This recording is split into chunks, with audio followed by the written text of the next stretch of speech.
I would like to know if you're willing to tell me what the addiction is off camera Uh, before we get started or at some point during the interview. sure.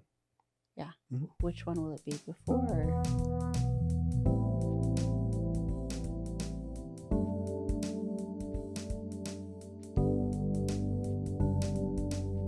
It's funny because I said to Jen, okay, Jen, I did this whole talking thing. I'm like, okay, start your podcast. And so she was like, welcome to another episode of Sam and Jen Got Divorced. I'm like, you start your podcast. And you're like, so hello, everyone. My name is Sam. That's us. Like Yeah, I'm, yeah. I'm a calm guy generally, right? Yeah, For me yeah. I have to pump myself up before every episode to a degree internally. Oh, Like, okay. yeah, I'm comfortable being in front of the camera or on stage Yeah. because I grew up as an actor, Okay. singer, etc. But I still like my natural demeanor is calm, Okay. relaxed. Okay. Mhm. How did you feel at the end of the set of interviews that were conducted yesterday? I felt good. I think the way that I think about this whole project is I want it to be better every time. Yeah. And so I felt like better by a few metrics. I felt like we were more vulnerable.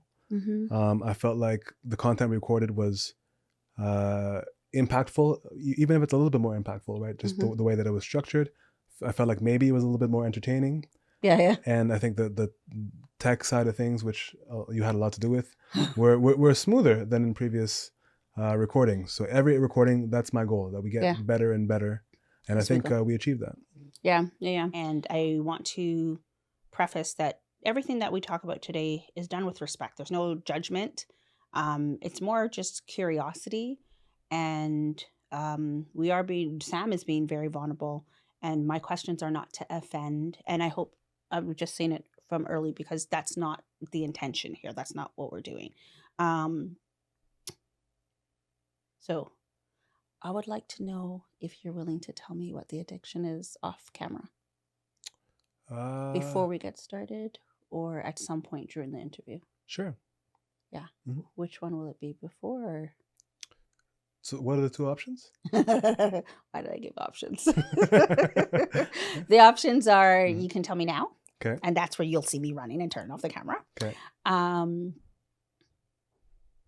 Or in the middle somewhere. And I can't say middle or sometime because I know where I'm starting with questions. Okay. I don't know if it will change how I ask the questions, but I think that it could influence my questions. Right. The creative in me thinks that it might be interesting to capture the footage before and after. Yeah. That's why I was saying kind of like in the middle somewhere. In the middle, yeah. Yeah, it's not really going to be middle, but all right, let's get started. Do you actually remember when the addiction began? Like when it started? Or when it became an addiction? Yeah, so I'll answer that question two ways. There's when I think it became an addiction and when I realized that it was an addiction. Okay. When it became an addiction was somewhere in my teens, I would say. Oh, okay. Yeah, at some point in my teens.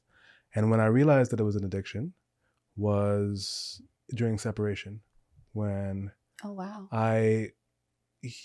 until like disclosure, when I shared kind of everything that was going on with Jen, I thought, like, and I told her in the disclosure, I feel like the worst man in the world. I just felt like I was a bad guy. I didn't have a paradigm for the nuances of addiction, which there's a big part of that is like you still have to take responsibility for your actions, as I've said in this episode. I still have had to and have to ongoing take responsibility for my actions, because you can't. That's not an excuse you can use in a court of law. It's not an excuse you can use for your children for why you didn't do X, Y, Z. You're responsible for your actions, but it also explains why and where and how and like there's a lot of commonalities. There's a lot of root causes and issues and contributing factors and even differing solutions that you pursue if you look at it as an addiction. So so through the process of trying to stop, like when like once everything was shared with Jen, then I was seriously trying to stop in a more focused way. And then when I couldn't stop, struggled to stop, was when I began to and do some addiction evaluations, meet with other people, and realize, oh, okay, I think this meets all the tenets of an addiction. Okay. So what would you have called it before? Would you have given it a name? If not an addiction, like a habit?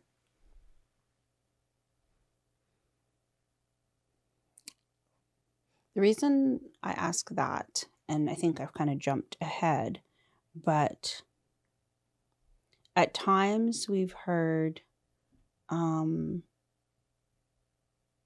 guess, some of the toxic events that might have happened between you and Jen. Mm-hmm.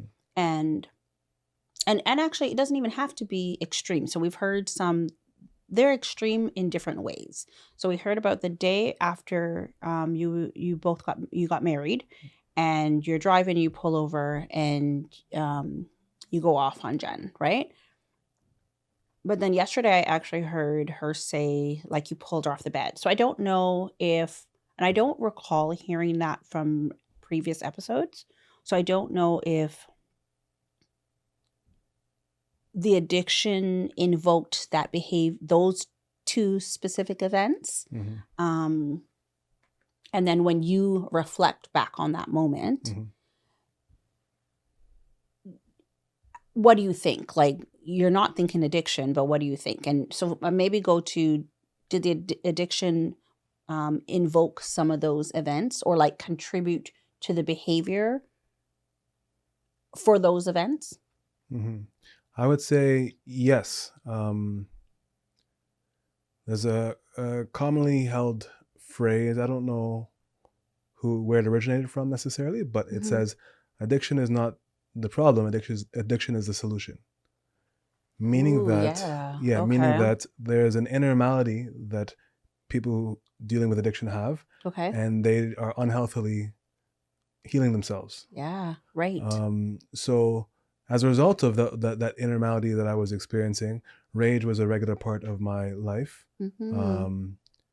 And yeah, so I would say that addiction recovery has definitely undeniable, like, people who go through addiction programming have to confront those inner maladies, which often manifest themselves as rage. Yeah. And so because of addiction recovery, I've been able to focus more on some of the root causes and processing anger better. And conversely, had I seen my issues as addiction earlier, I might have gone through some of that programming earlier, and then I would have maybe better equipped to handle the difficulties of marriage without being violent or demonstrative in a way that was harmful. Thank you for bringing that up, because I was looking at the addiction as the root cause, but you're right. That was the solution to something else. Right. So what were we solving? Like, what were we solutioning? Sorry. I think I had a really traumatic childhood in lots of ways. Yeah, there, and like when people don't, the exact causes of addiction are a little bit unclear from everything that I've studied, read, heard, but there could be a genetic component, meaning that, and I've mentioned this on the podcast before, you have two kids who are 10 playing video games. One plays for 20 minutes, an hour, and he's like, that was great. And another kid, the way that their brain is responding, it's like, this is the best thing ever. I need to do this every minute of every day. And they are obsessed with it. And then they spend the next 30 years with every waking moment either gaming or thinking about gaming or what and that's not, I think there's a component, like the reasons why I might have turned to addiction and responded in addiction was, I think some of those things were beyond my control, both from a young age, either things that happened to me when I was young, or the way that I was somehow predisposed to respond to those things, because other people go through things that are similar or worse and don't respond in addiction. Yeah. I mean, how we respond, as you said, can be different for other people. And some of it could be based on maybe what tools they have, or they grown up with, when they face certain circumstances. But I kind of now want to dive a little bit deeper into your childhood. Where did you grow up? I grew up mostly in Toronto, North York specifically. Okay. 3 years in Trinidad and Tobago from ages 3 to 6. Get a lot of licks out there? Lots of licks. Man, I went to a school Mm-hmm. that had what they called a wetback rule. And so Mm-hmm. if you were sweating, when you came back from recess or lunch, they would give you licks That's crazy. because you weren't supposed to be running. You're supposed to be orderly during lunchtime and recess. Don't It's want the to hear opposite that. of what these days you What want recess kids is for. exactly. Yeah. A, recess is for play. Yeah. B, physical activity is good. Why are you punishing physical activity? Yeah. C, I was just a sweaty kid. So Yeah. so I could be sitting and I'm doing still nothing. sweating. And it's coming hot back- out here. right? Hello. It's Trinidad. Yeah. So I really hope that they've changed that rule. But, Yeah. yeah. That was Okay. not. I don't think that was particularly traumatic. But No. And I do remember you speaking a bit about your childhood, but I cannot remember it all. So siblings, no siblings? younger brother, younger sister. Okay, so you're the eldest, Mhm. first child. Okay. And parents still together, not together? Parents are still together. Yeah. Okay. And we did hear yesterday that in the household, and sometimes that's just like in the Caribbean household, or, and I'm not making excuses. Tell us what it was like in your household growing up. My dad was a social worker, then a teacher. Okay. He was a nice, calm, warm guy, involved in the church, mild-mannered for the most part, and was very present in our lives, be it activities, be it, he always felt like he was around. Worked a lot, sometimes 2 jobs. My mom was kind of a little bit more of the creative and emotional center of the family. She was largely a homemaker, although she volunteered a fair bit in school, in our schools, in church, and she was very, very involved in our lives, to the point that some might call it too much, to the point of enmeshment. But she was kind of the spiritual, creative, emotional center of everything that happened. We always felt like we saw them fighting growing up, but by and large, we always felt like they loved each other, and we always felt that they loved us. I think generally it felt like we had a little bit less money than everyone around us. In some cases we did, depending on where we were going to school. In some cases, my parents' appetite for consumer debt was just lower, which is, I think, a good thing. But yeah, so that was a bit of the context. My siblings and I were medium close. I think as children we fought more. I don't think my relationship with my brother was as great as it has been as an adult, where we can understand each other better. And it was, I would say, looking back, I think it was largely healthy, but not perfect. Enmeshment I would agree, was there. Some elements of our growth were maybe stunted in some ways. I was a very tricky and creative child, so I was constantly outsmarting my parents to my detriment because I wanted what I wanted, and then you got licks as a result. I got a decent amount of licks. I got a decent amount of licks. Yeah. So where does the traumatic parts come in? So let's say there's 2 categories of significant trauma that have been identified in my work since with professionals and others. One, when I was in Trinidad, I was sexually abused by a family member. Sorry. Yeah, so that was definitely a traumatic event by any metric. What was, before you go to the second one, what was the family's response? My parents believed me and confronted the other family members. The other family members denied it. And then around what age was this? Age 5. Oh my goodness. And so what happens? What's the outcome of that? Do you guys end up moving? Do you end up coming back to Canada? Yeah. Or moving within Trinidad? I think my parents moved back to Trinidad because things weren't working the way they expected in Canada. Mm-hmm. But after a few years, I think things weren't working the way that they expected in Trinidad, and they decided to move back to Canada. I'm not 100% sure if the decision was already made to move back before this happened, or if this was a significant contributing factor. The impression I get is that they were already leaning towards moving back, if not decided. Mm-hmm. But that's I don't think there's a degree of trust that's lost as well because my family was also their family, so there's a degree of betrayal and trust. I guess I've never even thought of what level of trauma they might have experienced as a result of that. But Mm-hmm. Mm-hmm. And as you're growing up, do your parents have you getting like some form of therapy for your healing? Yeah. I don't think they knew or I knew that anything was different. I don't think they didn't present like. I think you're from a Caribbean family. Therapy, especially in that era, was not top of mind, right? It wasn't just what like it wasn't even a real consideration unless somebody is demonstrating Actions of things. Yeah. I've had something happen in our household at a very young age that was traumatic, and then it caused therapy to happen. Oh, really? Yeah. Okay. So, and having the same background, like Trinidadian parents and things like that, therapy was something that had to have been added in for the family members. So, yeah, I'm just wondering, but it also could be being in the Caribbean versus being here. But as you said, until maybe because they didn't see signs of a reaction to something, potentially. Yeah, I was a very clever, mischievous kid who would misbehave a lot, but also, yeah. So I don't think, but not in ways that were related to being sexually abused in an obvious way.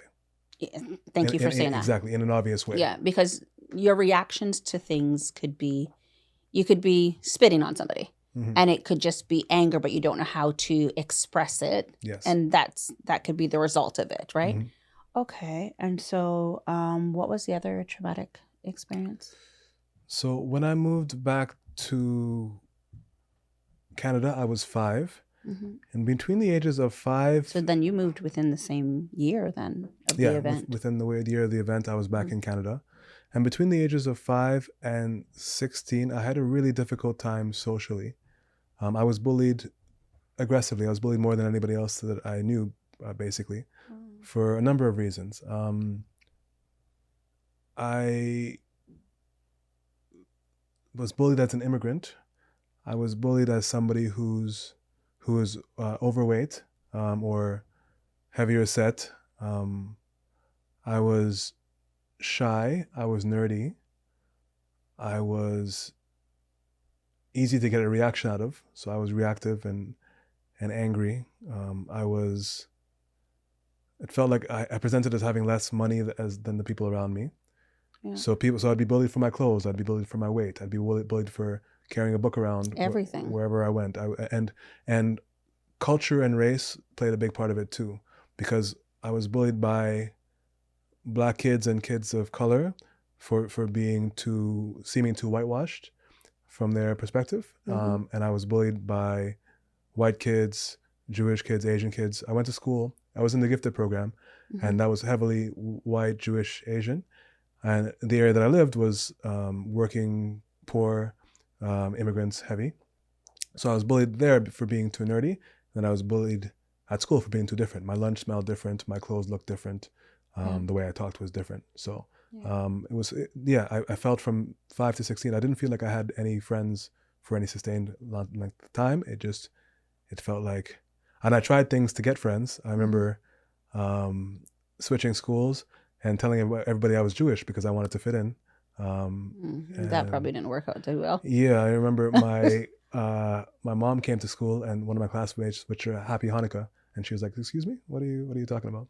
Yeah. And then that made things worse because here I was a liar who had created a whole backstory, which was true. I had. Yeah. Yeah.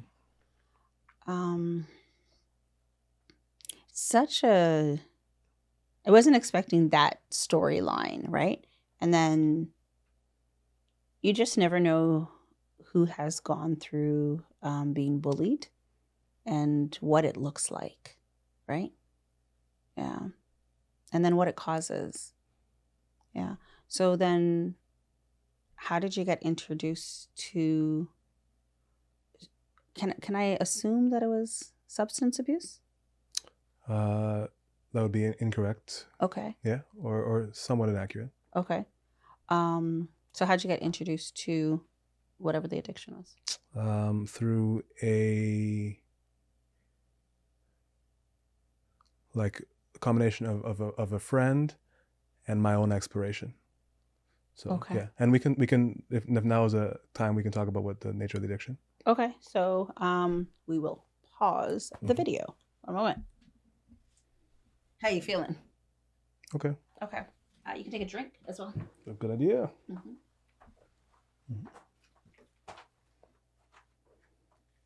Thank you all for joining us today. Make sure if you haven't that you like, follow, share, subscribe. We love to have you, and we'll see you again soon.